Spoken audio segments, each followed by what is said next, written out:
Fungsi pendelegasian. Seorang pemimpin harus bisa mempunyai kemampuan dalam memberikan kepercayaan kepada bawahan. Karena salah satu kunci keberhasilan sebuah organisasi adalah seorang atasan bisa mempercayai bawahannya tanpa merasa curiga dengan bawahan. Itu yang sangat penting, karena kalau sudah saling mencurigai satu sama lain, maka akan menimbulkan satu stigma atau katakanlah satu nilai yang tidak baik dan akan berimbas pada motivasi kerja dari bawahan. Oleh karena itu sangat penting sekali menaruh kepercayaan kepada bawahan dalam proses pendelegasian. Tentu yang didelegasikan adalah kewenangan atau kekuasaan itu kepada bawahan dalam rangka membantu kerja dari atasan. Yang paling penting juga di sini adalah orang yang diberikan kewenangan itu adalah orang yang mempunyai kemampuan untuk menjalankan tugas dan fungsinya dengan baik. Kalau dia tidak mampu menjalankan tugasnya, maka itu akan menjadi satu kelemahan seorang pemimpin dalam mendelegasikan kekuasaan itu. Kemudian yang selanjutnya adalah fungsi dalam partisipasi. Seorang pemimpin harus bisa berpartisipasi dalam setiap kegiatan organisasi. Partisipasi maksudnya adalah peran serta atau mengambil bagian dalam setiap kegiatan agar mencapai tujuan dari organisasi itu sendiri. Nah, ini yang sangat penting. Seorang atasan bukan hanya sekedar memerintah, bukan hanya sekedar memberikan kewenangan, bukan hanya sekedar berpangku tangan, tapi harus bisa bersama-sama dengan bawahannya untuk menjalankan apa yang menjadi tujuan dari organisasi.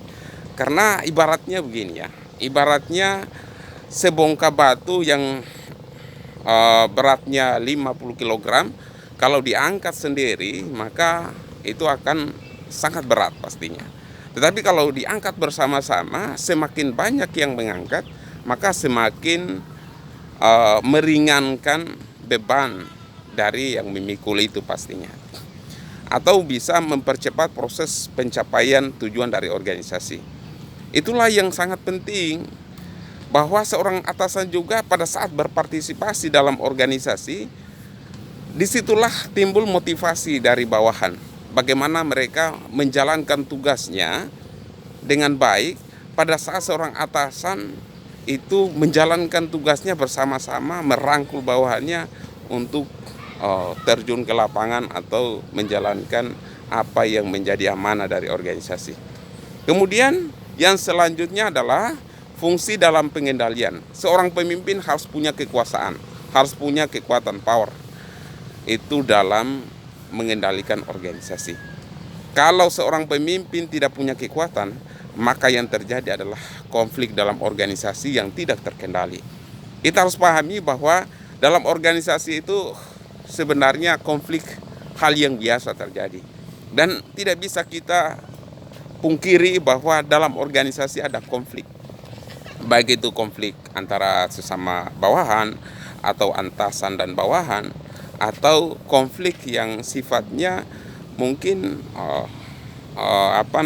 ada kecemburuan yang ditimbulkan entah itu semua kalangan yang ada di dalam organisasi. Itu boleh jadi akan terjadi satu konflik secara internal maupun eksternal.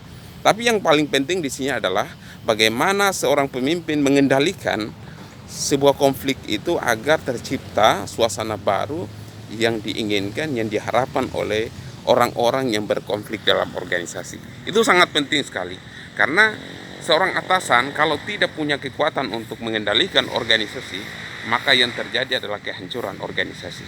Kemudian yang selanjutnya adalah fungsinya sebagai pengambil keputusan.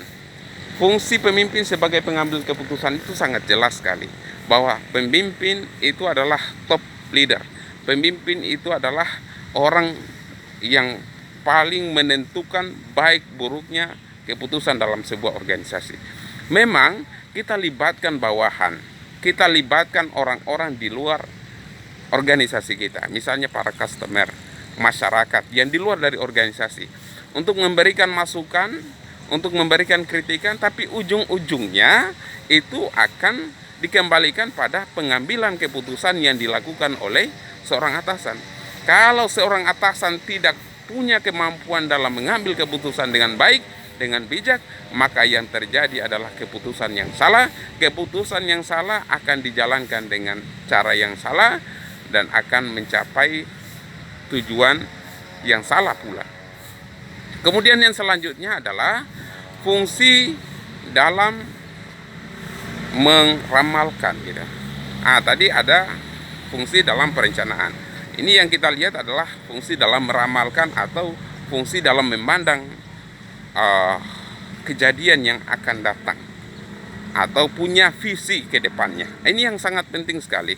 Seorang atasan harus mempunyai kemampuan yang lebih dari seorang bawahan. Kalau dia tidak punya kemampuan, maka inilah yang menjadi permasalahan besar dalam organisasi. Biasanya yang kita lihat filosofinya adalah seorang atasan mempunyai kelebihan dengan bawahannya dan bawahan membutuhkan dia karena kelebihannya itu.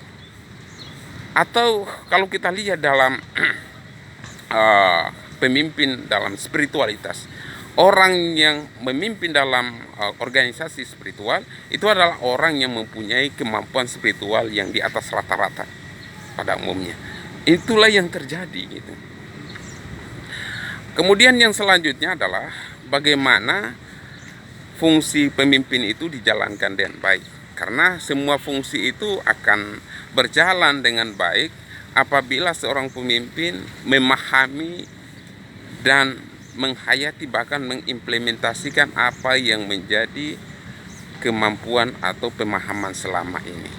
Karena yang paling penting di sini adalah bukan hanya sekedar pengetahuan seorang pemimpin, tapi bagaimana mengeksekusi dari pengetahuan yang dia miliki.